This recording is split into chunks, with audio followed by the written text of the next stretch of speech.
Alors, on va commencer. Bonjour à tous et un grand merci d'avoir répondu positivement à notre invitation pour ce webinaire. Je suis Vianney Thomas, je suis le directeur et l'organisateur du salon Learning Technology auquel vous avez peut-être participé en février dernier. Alors aujourd'hui, c'est le premier volet d'une série de webinaires qui seront organisés tout au long de l'année 2020. Et dans ces webinaires, on va faire intervenir des spécialistes du digital learning qui partageront avec vous leur vision et leurs méthodes pour former les salariés à distance, en particulier dans un contexte de crise sanitaire que nous vivons tous en ce moment. Alors aujourd'hui, c'est Sally Ann Moore, notre directrice des conférences, qui va prendre la parole pendant une trentaine de minutes. Elle va nous raconter son expérience et vous livrer 4 clés indispensables au succès de vos projets en digital learning. L'objectif de ce webinaire, c'est que vous puissiez revenir à votre bureau avec des idées fraîches, faciles à mettre en œuvre pour former plus efficacement vos équipes à distance. Et à la fin de sa présentation, Sally répondra à toutes vos questions. Donc, pour qu'on puisse tous interagir ensemble, je vous invite à utiliser le chat que vous avez déjà commencé à utiliser, qui est à droite des slides de présentation. Donc n'hésitez pas à poser des questions, faire des commentaires via le chat, même pendant que Sally est en train de parler, pour que tout le monde puisse profiter de vos idées. Alors pour être sûr que tout le monde m'entende bien, je vois que vous avez déjà commencé.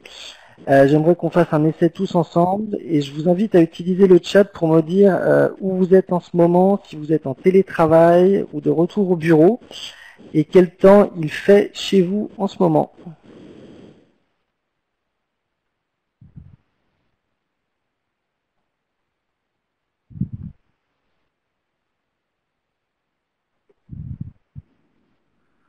Ok, bonjour Fanny, bonjour Véronique, bonjour Nathalie, tout le monde me répond, c'est magnifique. De Grenoble, du bureau, de la maison. Écoutez, c'est parfait, je vous remercie d'être aussi réactif. Sally, c'est à toi, je te laisse la parole et je te laisse commencer ta présentation. Vianney, merci beaucoup pour cette introduction très très chouette. Bonjour tout le monde, je suis ravie d'être parmi vous et je suis ravie de voir vous êtes aussi nombreux. J'espère que tout va bien. Ici aussi, il fait très beau. Je vois que vous êtes de tous les coins de France. Pour moi, je suis tout en haut d'une montagne dans le Alpes où c'est super tranquille, par quelques charters ce matin. Donc, si vous entendez des coups de fusil, c'est pas moi. Hein. Voilà, ok. Alors, je ne sais pas si vous me connaissez, mais je dirige les conférences de Learning Technology France depuis 3 ans. Mais avant ça, le salon s'appelait iLearning Forum et je dirige depuis 2010. Et puis avant ça, depuis 2000, j'avais dirigé des événements e-learn Expo. Donc, ça fait un bon vingtaine d'années que je dirige les conférences dans la formation digitale. Avant ça, j'étais chef de formation. J'étais chef de formation d'un très grand groupe informatique. J'avais 3000 enseignants dans l'informatique et 26 000 employés à former et des milliers de clients à former. Et à l'époque, parce qu'on était une entreprise informatique relativement avancée, qui progressait beaucoup dans la technologie, on a déployé le e-learning à partir de 86. Donc, j'ai des années et des années d'expérience et tout ce qui est intéressant, c'est que toutes les années de projets que j'ai fait, j'ai toujours constaté 4 clés de succès qui étaient présentes dans tous les projets qui ont réussi. Et la bonne nouvelle, c'est que ces choses, ces facteurs clés, nécessitent aucune dépense supplémentaire. Okay? Donc, c'est comment réussir vos projets sans dépenser de l'argent non, mais par les techniques plutôt de gestion. La technologie, c'est pas le problème, quoi. Voilà. C'est ce que on peut mettre les slides, peut-être. Les slides sont en place, Sally. En revanche, je crois qu'un certain nombre de participants ont un petit problème de son. Ouais. Oui.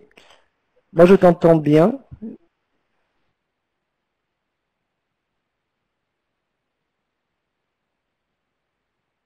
Ok, tu peux continuer, Sally. Oui, je vois les commentaires qu'il n'y a pas de son. Est-ce que c'est parce qu'ils ont besoin de faire le manip dans Adobe Connect? Non, je pense que tu peux poursuivre, Sally. Ok. Donc, je voudrais commencer cette présentation avec une question. Une question pour tout le monde. Euh, je sais que ça semble évident, mais en fait, ça varie énormément et je serais très très intéressée de connaître votre avis. Donc, si vous pouvez taper dans le chat les raisons pourquoi vous investissez dans votre entreprise, dans la formation. Quelle est la raison principale? Dis-moi ça, puis ça m'aiderait justement à cibler bien ma présentation après. Pourquoi vous investissez dans la formation? En général, hein, pas seulement en ce moment. C'est notre cœur du métier. Merci Alexandre. Employabilité, excellent. Bonjour à ceux qui nous rejoignent des États-Unis. Parce que vous êtes l'organisme de formation. Super, ok, je vais penser à ça. Enrichissement des compétences. Développer des marchés. Employabilité, transformation. Savoir faire, transmettre. Contact. Oui, super. Super, super, super. Et rester en vie. Tu vois beaucoup le mot compétence. Merci, oui. Oui, moi aussi, hein, moi aussi. C'est pareil, un nouveau métier. Oui. On peut retenir le mot innovation aussi. Faut être innovant. Olivia nous dit ça. C'est un produit de notre société. Ok. Elisabeth Polimeri, vous avez gagné 10 points dans le quiz. Meilleure performance. C'est un très très bon résumé. Donc grâce à Elisabeth, je vais continuer. Ok, je pense qu'on peut retenir performance, innovation, montée en compétences et associer peut-être l'idée de survie à un contexte un peu particulier dans lequel nous sommes tous en ce moment. Et puis Anne, on peut garder tous les commentaires de nos amis. Hein? Bien sûr. Oui, super. Ok. Donc, pour ce webinaire, je vais commencer avec justement les suppositions de base. Et là, vous m'avez aidé beaucoup avec vos commentaires. Parce que les suppositions de base comprennent, ça dirige tout l'après. Ensuite, qu'est-ce que nous avons appris pendant 20 ans de project learning et quels sont les 4 facteurs de clé de succès. Et puis, je vais vous donner 2-3 tuyaux des choses que vous puissiez faire pendant le confinement qui ne coûtent pas grand-chose, mais qui peut augmenter l'impact de vos formations. Pendant cette présentation, veuillez bien, je vais passer par les écuries, les dames, un coach qui s'appelle Yogi Berra, le petit déjeuner anglais et les trains australiens. Okay? C'est des petits trains de repère là.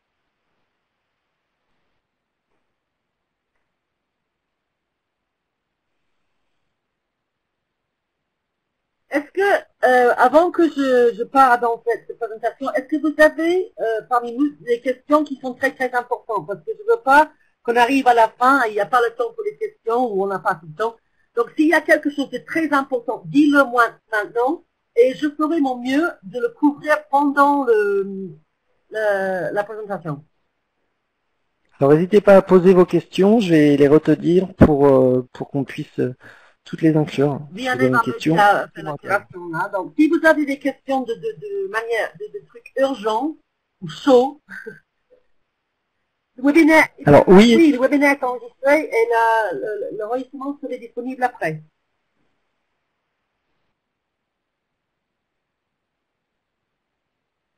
Ok, Nathalie, merci.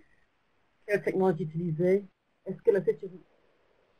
Ah, Gaël, question fantastique, 10 points. Toi aussi, tu as gagné 10 points.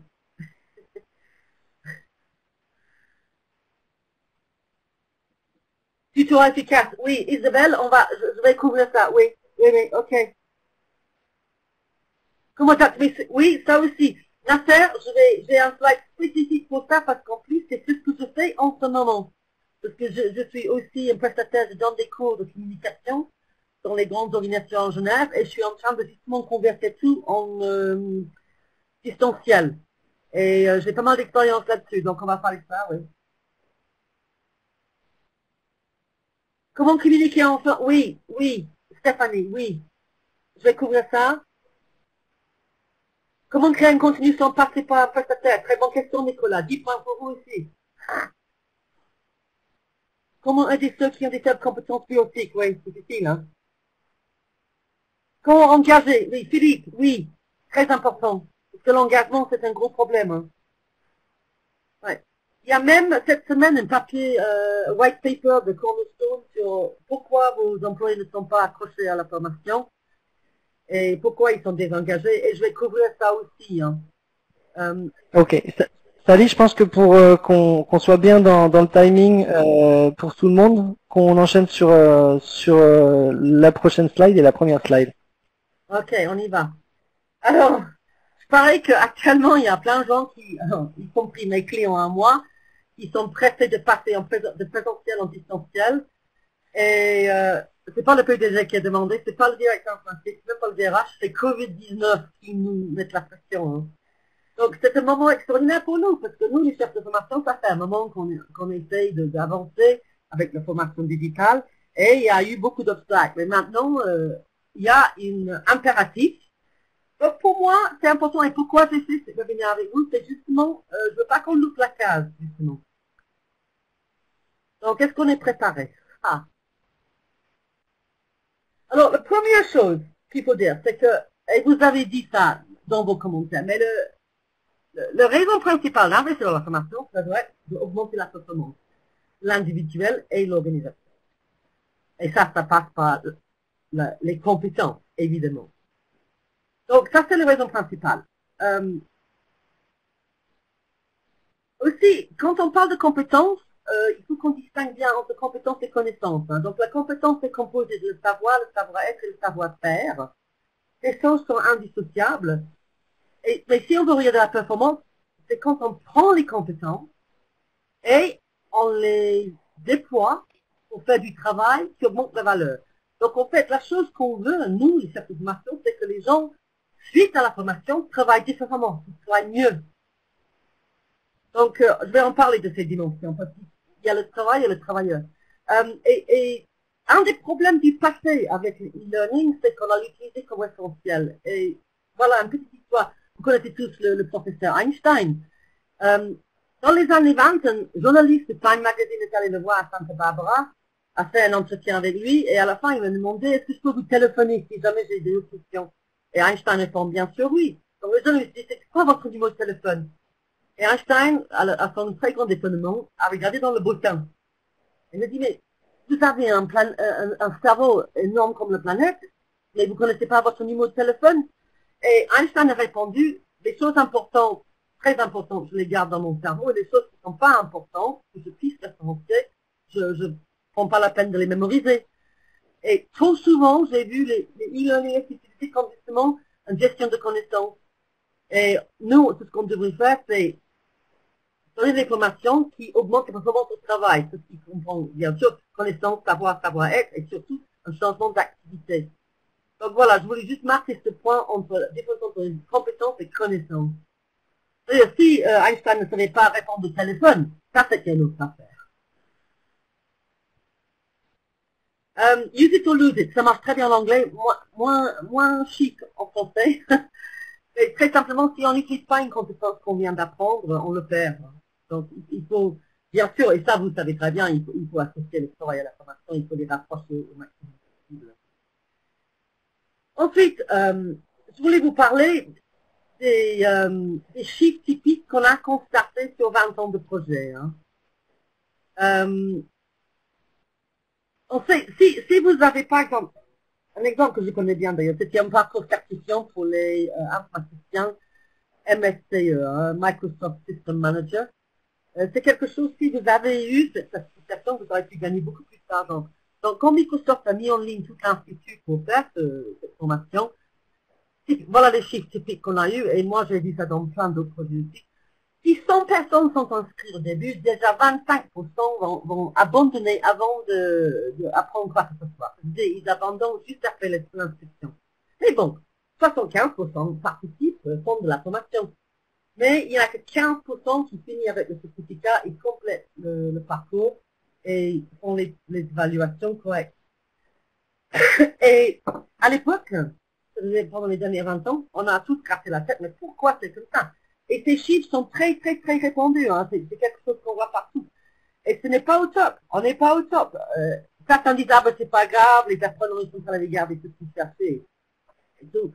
Mais quand vous investissez dans un présentiel, vous n'attendez pas des résultats comme ça. Et notre grand défi, justement, c'est remplacer une grande partie du présentiel avec le distanciel. Surtout maintenant avec le Covid. Alors, Sally, pour répondre à une question importante de l'audience, c'est comment engager nos apprenants dans nos stratégies de digital learning? Ok, on va y arriver. D'ailleurs, c'est le cœur de toutes ces présentations. C'est cet engagement. Et comment le faire, ok? Ouais. Donc, si on regarde le post-mortem de tous ces projets qui ont eu que 15% d'apprenants qui terminent, on a regardé. Au début, et surtout à l'époque où on n'avait pas tous le bourbon, donc on croyait que c'était des problèmes techniques. Mais d'abord le bourbon, ça, ce problème est résolu. Et nous avons les outils et des contenus qui sont parfaitement bien adaptés. Donc, ce n'est pas des problèmes techniques. Est-ce que le contenu était incomplet ou incorrect? Bon, je peux dire qu'en France, on a un standard de contenu qui est particulièrement élevé grâce à les talents de notre industrie. Et dans le cas de Microsoft, c'était pas un problème. Ils ont dépensé 50 millions de dollars pour faire que tout le contenu nécessaire était en place. Je vous avoue que c'était pas très très engageant, mais c'était complet, correct et à jour. Donc c'était pas ça. Donc, enfin, souvent on entend, ah bah on a besoin de prof. Voilà, on a besoin d'un prof. Et en fait, non, on n'a pas besoin d'un prof, mais effectivement, nous avons rendu compte que les interventions humaines sont super importantes dans l'engagement des apprenants, la présence des humains. Donc on va en parler. Donc, on a gratté la tête, c'était pas ces trois choses-là. Donc j'ai regardé sur les ententes de projet, mais qu'est-ce qui s'y présente chaque fois qu'un projet marche bien? Première chose, et ceci a été mis en évidence dans le white paper de Cornerstone cette semaine, c'est que le premier élément de l'engagement des apprenants, c'est qu'ils doivent savoir clairement pourquoi ils font cette formation. Et la raison de faire la formation doit absolument être pertinente à leur travail. Il faut que ça soit dans le contexte de ce qu'ils font. Ça, c'est le premier élément de l'engagement. Parce qu'en fait, si on regarde la motivation des apprenants, la plus grande motivation, c'est de pouvoir faire des choses tout seul et pas demander de l'aide après. Donc, vous avez des motivations internes, comme celle-là, et les motivations externes, comme par exemple, je vous donne 100 euros si vous terminez, ou si vous avez, une bonne note à l'évaluation, on va vous faire une augmentation de salaire. Ça, c'est des motivations externes, mais les plus puissants qu'on connaît, c'est les motivations internes. Il y en a deux. Un, c'est l'envie d'indépendance, envie de pouvoir faire les choses tout seul, ce qui motive les enfants d'ailleurs, quand vous regardez vos enfants apprendre à marcher par exemple, ou apprendre à se donner à manger. C'est une envie d'indépendance. Et une envie de performer, et aussi, c'est aussi très important quand on apprend d'avoir quelqu'un qui nous regarde, qui nous suit, qui nous surveille. Et cette personne donne à nous une inspiration et nous exige des performances. Et nous, on respecte cette personne et on veut le faire pour eux. Ça a toujours été une motivation super puissante et il ne faut pas le négliger. Donc, en tout cas, la première chose, c'est que les objectifs du programme doivent être correctement identifiés et diffusés aux personnes, les cibles sélectionnées. C'est ce qui m'emmène à la deuxième clé de succès, c'est qu'il faut bien cibler les formations. C'est un des gros problèmes que Microsoft a eu avec le programme, c'est que tout le monde qui voulait avoir l'augmentation de salaire et avoir le certificat NCSE sont inscrits dans le programme. Mais au départ, sur chaque centaine, il y avait peut-être 50 qui n'étaient pas capables parce qu'ils n'avaient pas les aptitudes au départ. Et je dis souvent, si vous voulez quelqu'un pour grimper un arbre, il vaut mieux embaucher un écureuil que former une dinde. Et le problème avec le e-learning, c'est que trop souvent, on fait la formation de dinde. Pire encore, on ne sélectionne pas, on ne cible pas, parce que le coût initial d'un programme e-learning et les économies d'échelle nous poussent à montrer à nos directeurs qu'on a fait un très bon prix per capita. La meilleure façon de faire ça, c'est de jeter le module au-dessus du mur en le maximum d'apprenants possible pour réduire le prix per capita. Mais ceci, c'est un des premiers éléments qui amène aux échecs. C'est que les apprenants non ciblés n'ont aucune chance de réussir le programme.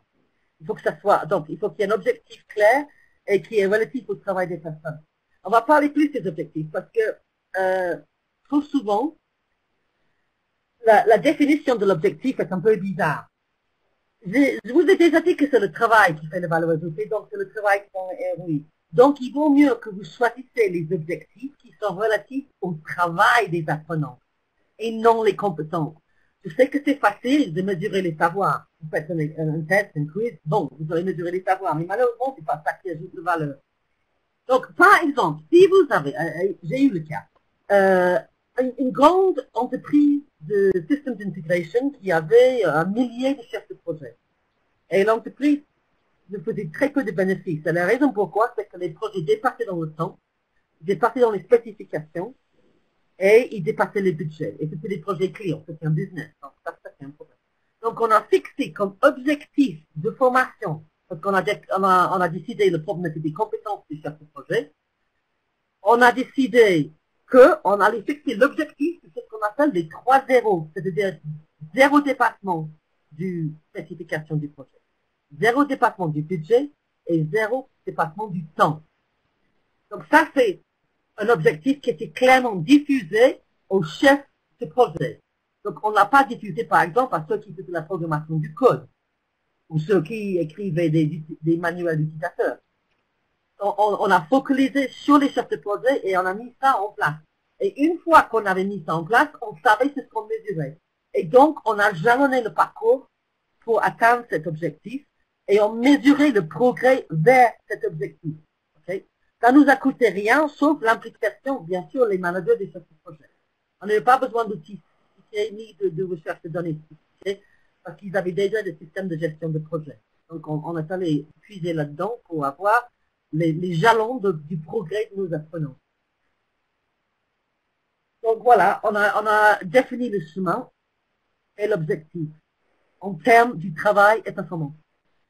On a très vite appris que la présence humaine était indispensable et tout ce que j'ai constaté avec mes chefs de projet, c'est ceux qui avaient un management qui était impliqué dans le progrès, qui montrait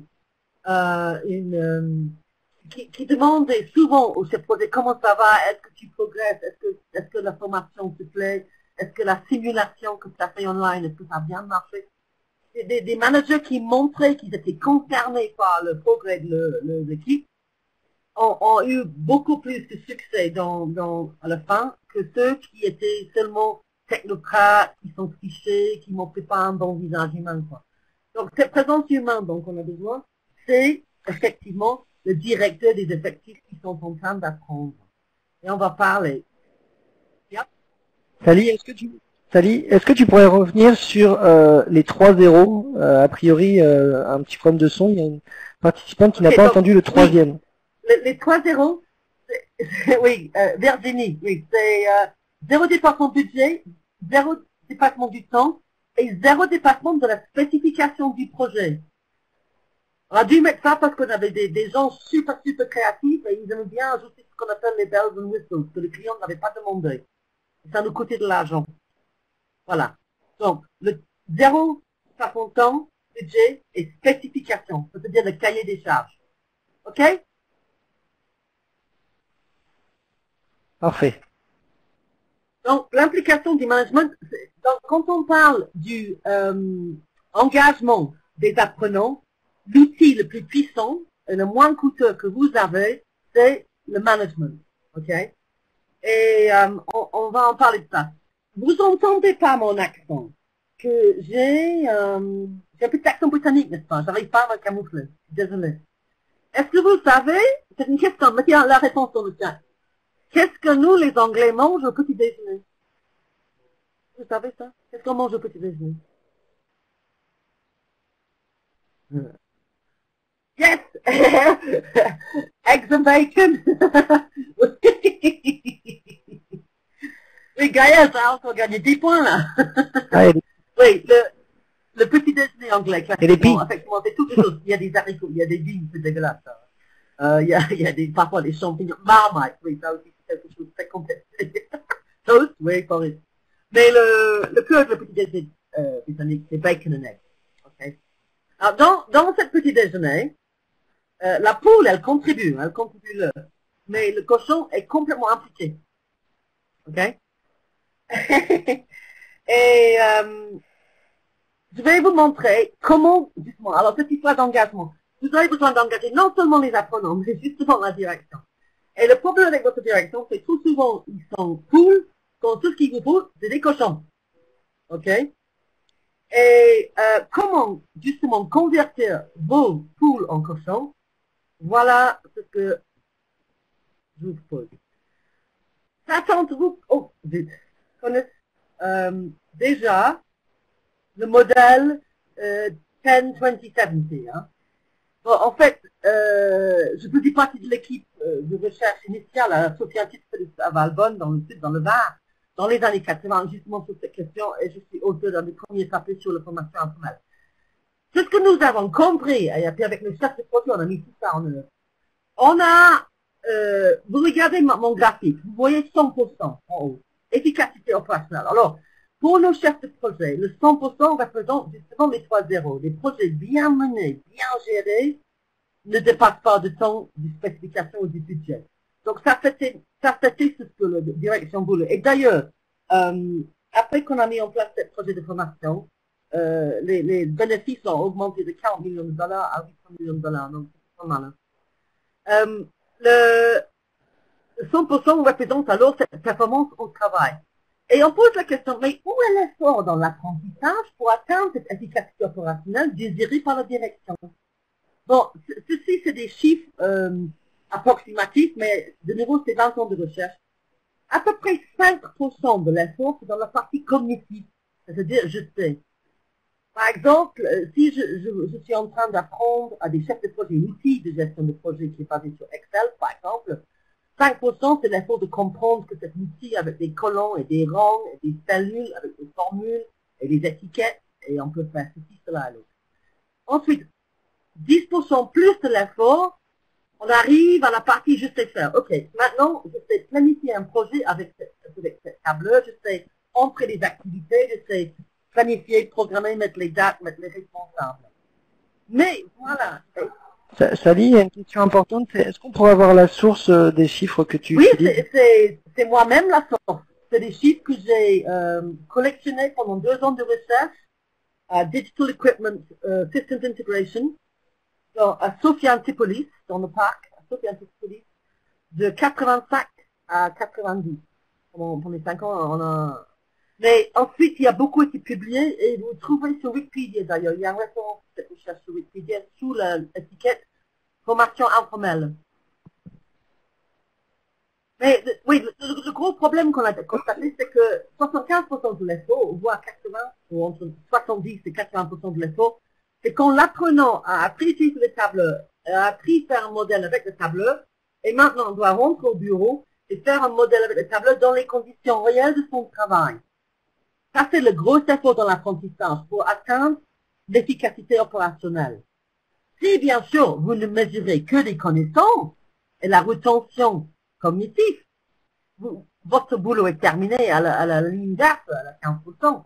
Mais malheureusement, votre direction veut une efficacité opérationnelle, des projets bien gérés. Le problème que je constate avec les budgets de formation, très souvent, c'est l'inverse de mon graphique. C'est-à-dire que 85% du budget est dans la partie formelle, où on apprend aux gens, je sais faire, et que 15% reste après pour la partie j'adapte et j'applique, qui est forcément ce qui se passe au travail. Et vous savez très bien, et puis, pour ceux qui s'intéressent, je peux vous envoyer, si vous me contactez sur LinkedIn, j'ai un tas de white papers et de recherches sur le parti j'adapte et j'applique et les sondages. Si vous posez la question à vos effectifs, où est-ce que vous apprenez les choses qu'il vous faut pour être performant au travail, dans 90% des cas, ils vont vous dire, je les ai appris au boulot. Ils ne les ont pas appris dans une salle de classe, que ce soit virtuelle ou présentielle. Donc, l'engagement des apprenants est aussi très important dans cette phase. Après la formation, je rentre au bureau. Et là aussi, vous avez besoin de la direction qui s'implique. Et on a besoin de coaching. Okay? On a besoin de coaching. Alors, si on n'a pas beaucoup de ressources, la meilleure chose que vous puissiez faire, c'est de fixer cet objectif, par exemple les 3 euros, de faire mesurer par la direction et obtenir les résultats par la prise de mesure. Parce que voilà une petite chose que j'ai appris dans ma longue carrière, c'est que tout ce que vous mesurez, vous l'aurez. Okay? What you measure is what you get. Et tout ce qu'il faut mesurer, c'est le travail. Parce que la valeur ajoutée vient du travail. Je dis ça au début. Et voilà une machine que j'utilise pour convertir mes poules en cochons. Alors, quand on fait l'analyse de besoins de formation, malheureusement, trop souvent, c'est le directeur de formation qui balade autour des business units, qui voit la direction et pose la question de quoi vous avez besoin. Et ils vont vous dire des choses qui ne sont pas des identifications de problèmes, mais plutôt des solutions prédéfinies. Donc, attention. La première chose qu'on doit faire, notre premier rôle en tant que directeur de formation, c'est de bien identifier le problème d'affaires, le problème d'entreprise qu'on peut résoudre avec la formation. Par exemple, les chefs de projet informatique perdent de l'argent. Donc voilà, je suggère, au lieu de faire une analyse de besoins classique, faites ceci, l'analyse du travail. Et pour ceux qui étaient au Learning Show de Rennes, on a fait ceci dans une salle là-bas, je l'ai fait 4 fois pendant les 2 jours, avec des équipes où on a analysé justement le travail du département de formation. On a regardé avec quoi vous commencez, quelles sont les activités qui transforment ces entrées en résultats et quels sont les indicateurs de performance clés, comme par exemple les 3-0. C'est très important parce que ce que vous mesurez, vous l'aurez. Et ça s'appelle le Hawthorne Effect. Et j'ai eu une leçon pour ça. Moi, je suis allée en Australie et à l'époque, dans les gros titres des journaux, il y avait l'histoire que le train de Société des trains urbains à Sydney a été racheté et privatisé. Et tout d'un coup, les passagers sont devenus des clients. Et ils ont fait un sondage client, est-ce que vous aimez la compagnie des trains, est-ce que tout va bien? Ils ont dit oui, les trains sont propres, les équipes sont aimables, les horaires sont bons, ils ont bien aimé. Il y avait juste un truc, et c'est très australien, il faut dire. Hein. Les trains n'étaient jamais à l'heure. La ponctualité n'est pas une grande qualité des Australiens. Donc on ne savait pas si le train qui vient de partir à 9h05 était de 9h ou 9h10. Donc le directeur des ressources humaines de cette société de train urbain a décidé de payer les équipes des trains des bonus en espèces pour chaque augmentation, amélioration des horaires annoncés et les horaires réels. Donc on a commencé à mesurer la ponctualité des trains. Le jour où je suis arrivé à Sydney dans les boutiques, les clients étaient furax parce que les trains n'arrêtaient pas assez longtemps dans les gares pour prendre et laisser descendre les passagers. Tout ce que vous mesurez, vous l'aurez. Donc, c'est très important quand vous choisissez vos indicateurs de performance clés, c'est d'avoir un équilibre, pas un seul truc. Il ne faut pas être comme un pilote de ligne qui vole avec un avion en mesurant seulement la vitesse. Donc, je vous pose un modèle utile. Voilà, pardon. Un modèle utile, c'est celui-ci. Ça vient de David Norton. Aussi, je faisais partie de la recherche économique avec David Norton quand il a écrit le livre, le Balance Scorecard. Très simplement, c'est un tableau de bord équilibré où on prend en compte non seulement la perspective financière, là en haut, c'est-à-dire est-ce qu'on économise de l'argent parce qu'on a fait cette formation, mais aussi la perspective de nos clients, ou dans mon cas, le client de mes clients. Est-ce que l'image est bonne? Parce que vous pouvez avoir un très bon bilan financier et avoir des clients qui vous détestent. Si c'est le cas, vous ne serez pas en affaires l'année prochaine. Est-ce que nous sommes capables d'apprendre aussi vite que la concurrence? Est-ce qu'on est en train d'innover? Ça, c'est aussi des choses qu'il faut mesurer et qui sont effectivement un résultat de la formation. Et est-ce que nos processus clés sont en train d'améliorer? Par exemple, si nous sommes une banque, par exemple Crédit Agricole, quel est le temps qu'il faut pour approuver un crédit immobilier? Est-ce que c'est actuellement c'est 24 jours avec la formation? Est-ce qu'on peut le faire en 4 jours ou 4 heures? Par exemple, ça c'est des exemples dont je voulais vous donner. Ensuite, si je reviens juste, si vous avez besoin d'aide avec ceci, n'hésitez pas à me contacter. Ça, c'est un workshop, un atelier que je fais dans une demi-journée avec les personnes qui sont concernées par le rôle. C'est-à-dire les détenteurs du rôle, le directeur du groupe, les actionnaires, entre guillemets, ceux qui sont concernés par l'activité du groupe. Donc, si c'est un groupe de production de logiciels, par exemple, on a des rôles différents. Et ensemble, on détermine quelle est la mission, avec quoi on commence, qu'est-ce qu'on fait, qu'est-ce qu'on veut obtenir d'une façon équilibrée, comme je viens de vous montrer. Quelles sont les activités clés? Et voilà les compétences dont vous m'avez parlé tout au début de la présentation, les compétences qu'il faut. Et c'est ce que je fais, et si vous regardez les photos à Rennes, j'ai donné tout le monde dans la pièce, toutes les personnes concernées qui faisaient l'atelier, des billets de banque, parce que je voyage beaucoup et j'ai des poches pleines de billets qui vaut rien, des yuan, des roubles, des kopecks, des trucs amusants. En tout cas, j'ai donné tout le monde 5 billets et je les ai demandé de les coller sur les activités que eux ils considéraient ajouter le plus de valeur. Et je vous donne un exemple. Si on prend par exemple un groupe qui développe des applications, les détenteurs de rôle croient que la programmation est très importante, mais la direction croit que c'est pas important du tout parce que ça, on peut outsourcer. Tout ce qui était très important, c'était la spécification de l'application à l'entrée ici, et ici à la sortie, qu'on ne jette pas les logiciels au-dessus du mur, mais qu'on forme les utilisateurs et qu'on décrive bien dans un manuel d'opération comment utiliser l'application. Donc effectivement, les deux compétences qui manquaient dans le groupe en question étaient la rédaction de spécifications et la rédaction de manuels d'utilisation. Et ils n'avaient pas besoin de plus de cours de programmation, ils avaient besoin de cours de rédaction écrite. C'est super intéressant de prendre cette vue systémique ensemble parce que vous allez voir des choses très différentes, des résultats très différents de votre analyse de besoins classique. Voilà. Donc, je suis très petit fin, hein. Il est midi 35, donc ça nous laisse bien du temps. Donc, j'ai mis cette slide pour vous, je ne vais pas tout expliquer, mais c'est très simple, le petit modèle que j'utilise, et je dois dire merci parce que le modèle à l'origine est utilisé par l'Université de Rennes 2.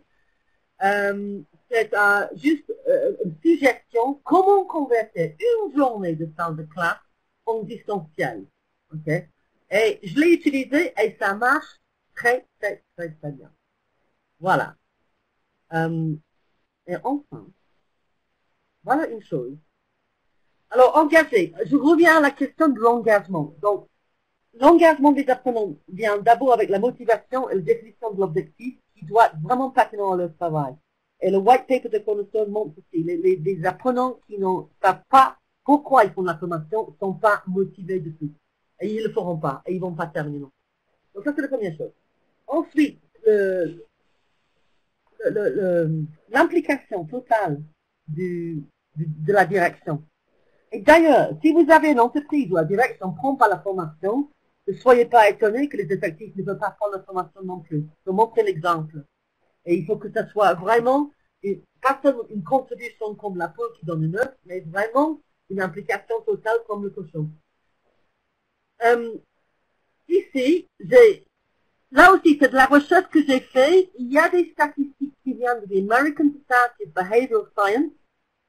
Et ceci varie. Et en France, en fait, je pense que c'est peut-être un petit peu inverse. Mais ceci, c'est un graphique qui montre le taux de rétention mesuré des savoirs, les savoir-faire, suite à les différentes stratégies de formation. Donc, le premier bas, c'est la lecture. Et le deuxième, c'est le cours magistral. Alors, le cours magistral, en France, est une stratégie très répandue et toujours favorise des universités. Mais on sait que aux États-Unis, ça s'est inversé. La lecture, ils ont plus de rétention qu'un cours magistral. En France, le cours magistral est assez bien accepté. Environ 15% de rétention. Mais lecture et cours magistral, c'est deux stratégies utiles, mais avec un très petit impact sur l'apprenant. Ensuite, nous avons 35-40% de rétention si on fait travailler les étudiants, les apprenants en groupe. Ça, on fait en primaire, on le fait en K12 et on le fait dans les entreprises. Le travail en groupe, c'est une bonne méthode. Donc, faire collaborer les gens sur une question.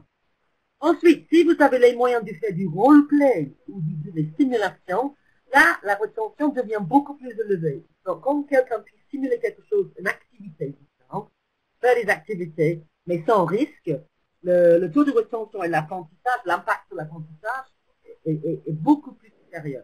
Mais enfin, nous avons découvert un truc qui coûte absolument rien, et au niveau de motivation des apprenants est le plus puissant, c'est de très simplement dire, et ceci je faisais avec les liens, mes institutions, c'est de dire, ok, vous allez apprendre Cisco Top Gun, vous avez 2 semaines, et après 2 semaines, j'aimerais que vous faites la formation à vos pairs.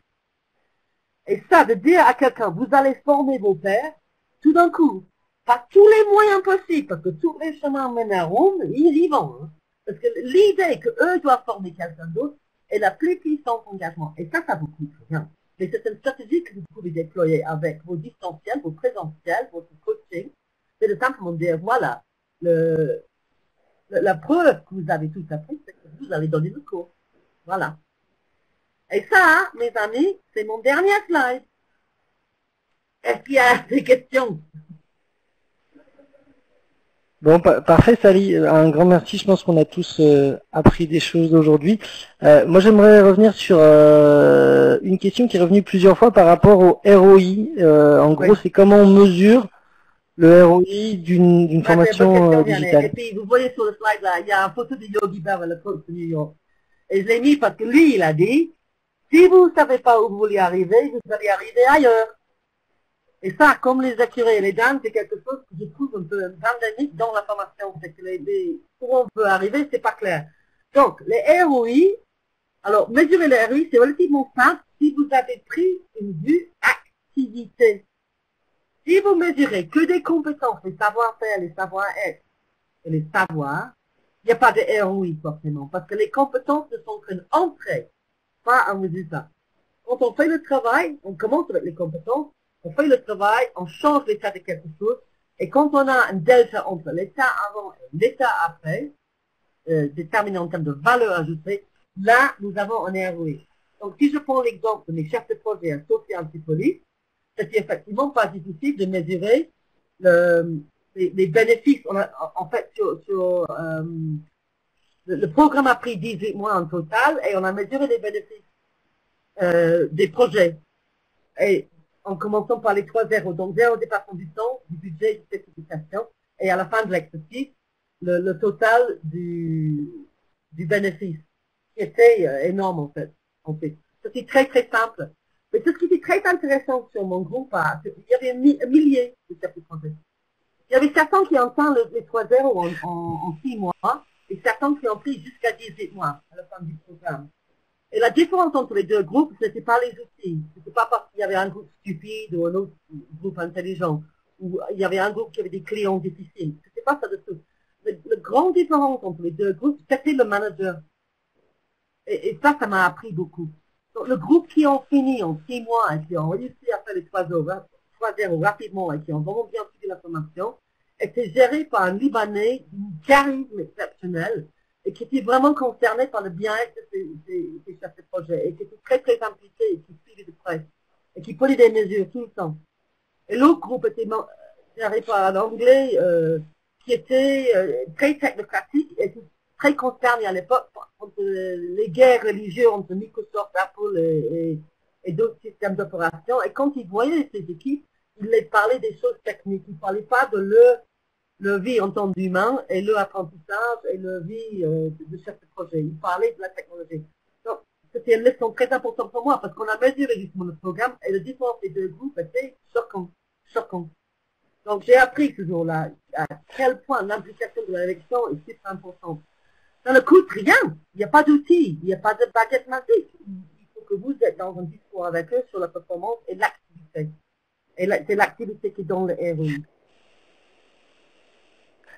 Sally, on arrive au bout du temps qu'on a proposé à tout le monde. Est-ce que tu pourrais nous faire une synthèse des 4 points clés? Très très bonne idée, Vianney. Oui. Donc, première clé du succès, c'est le parti Yogi Berra. Il faut savoir où on veut arriver. Il faut définir où on veut arriver et qu'est-ce qu'on va mesurer. Par exemple, 3-0.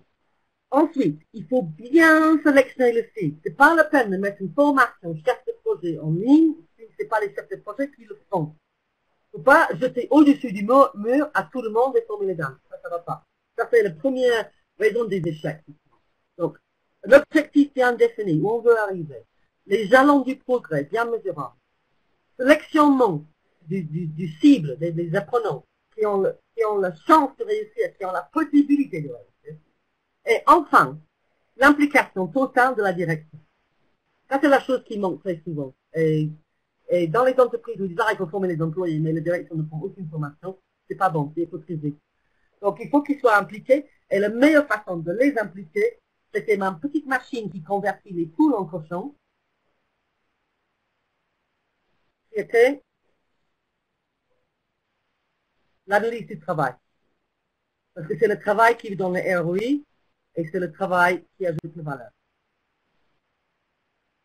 Voilà. Et en tant que chef de formation, ce qu'il faut faire, alors c'est le dernier clé, c'est d'essayer de comprendre comment les apprenants vont ajouter la valeur, quel est le travail qu'ils font, quel est le travail qui a besoin d'être amélioré. Voilà. Et qu'est-ce qu'on va améliorer. OK? Donc, les 4 clés. Bien définir les objectifs. Sélectionner votre cible. Mesurer le progrès et impliquer le management.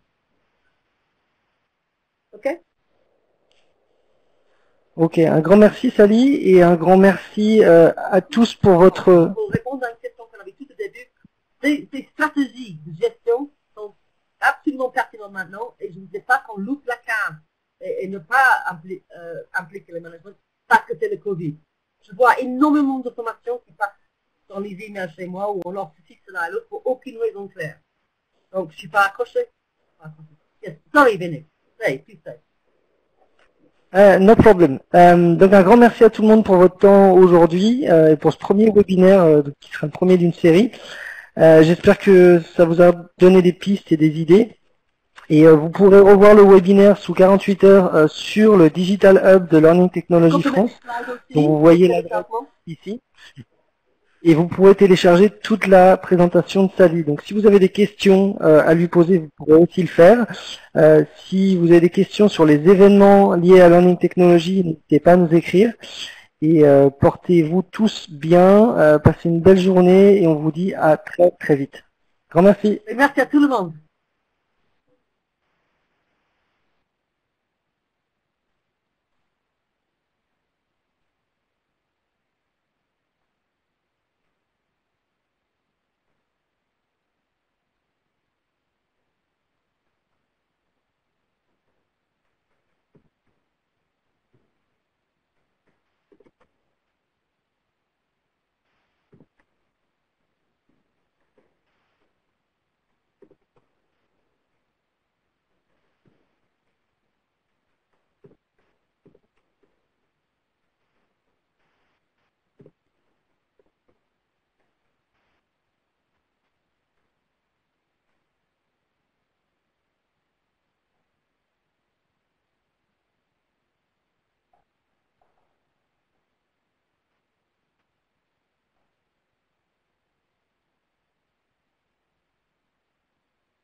You're the only person in this meeting. Please stay on the line.